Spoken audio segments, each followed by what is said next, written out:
ଯଦି ଆପଣ ବି ସୁଭଦ୍ରା ଯୋଜନାରେ ଆବେଦନ କରିଛନ୍ତି, ଏପର୍ଯ୍ୟନ୍ତ ଟଙ୍କା ପାଇନାହାନ୍ତି, ତେବେ ଜାଣି ରଖନ୍ତୁ ଏହି ସମସ୍ତ ହିତାଧିକାରୀଙ୍କୁ ଟଙ୍କା ମଧ୍ୟ ମିଳିବ ନାହିଁ। ଏନେଇ ମଧ୍ୟ ସରକାରଙ୍କ ତରଫରୁ ଜାରି ହେଲା ଆଉ ଏକ ନୂଆ ଲିଷ୍ଟ।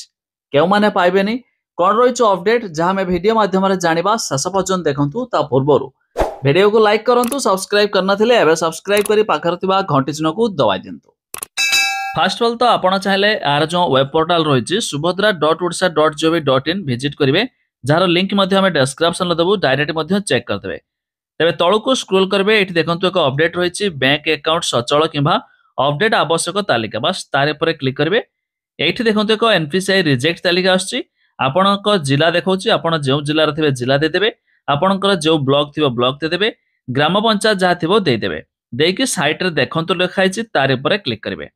ନେକ୍ସଟ ଦେଖନ୍ତୁ ଆପଣଙ୍କ ସାମ୍ନାରେ ଏକ ଏନପିସିଆଇ ବିଫଳ ତାଲିକା ପିଡିଏଫ୍ ରହିଛି, ପିଡିଏଫ୍ ରେ ଆମେ କ୍ଲିକ୍ କରିବା।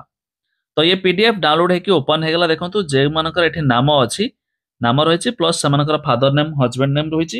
ତେବେ ଏଇଠି ସାଇଟ୍ରେ ଦେଖନ୍ତୁ ସବୁ ଅପସନ୍ ଆସିଛି। ଆଧାର ନମ୍ବର ଇଜ୍ ନଟ୍ ଆଭେଲେବଲ୍, ଯାହାକି ଆପଣଙ୍କର ଆଧାର ନମ୍ବର ଆଭେଲେବଲ୍ ନାହିଁ, ଯାହାଫଳରେ ସରକାର ଯେଉଁ ଟଙ୍କା ପଠାଇବେ, ଆଧାର କାର୍ଡ ମାଧ୍ୟମରେ ସରକାର ମଧ୍ୟ ଟଙ୍କା ପଠାଇଥାନ୍ତି। ତେଣୁ ଟଙ୍କା ପଠାଇଲେ ବି ଆପଣଙ୍କ ଖାତାରେ ଜମା ହେବ ନାହିଁ, କାହିଁକି ନା ଆପଣଙ୍କର ବ୍ୟାଙ୍କ ଆକାଉଣ୍ଟରେ ଲିଙ୍କ ନାହିଁ ଆଧାର କାର୍ଡ, କାହିଁକି ନା ଆପଣଙ୍କର ଆଧାର କାର୍ଡରେ ବ୍ୟାଙ୍କ ଆକାଉଣ୍ଟ ଲିଙ୍କ ନାହିଁ। ତେବେ ଯଦି ଆପଣଙ୍କର এই ଲିଷ୍ଟରେ ନାମ ଥିବ, ଆପଣ ନିହାତି ଭାବରେ ଆଧାର କାର୍ଡ ସହିତ ବ୍ୟାଙ୍କ ଆକାଉଣ୍ଟ ଲିଙ୍କ କରନ୍ତୁ। ନିହାତି ଭାବରେ ଆପଣ ନିଜ ନିଜ ଗ୍ରାମ ପଞ୍ଚାୟତର ଚେକ୍ କରିଦିଅନ୍ତୁ। ଲିଙ୍କ ମଧ୍ୟ ଆମେ ଡେସ୍କ୍ରିପ୍ସନରେ ଦେଇଦେଇଛୁ।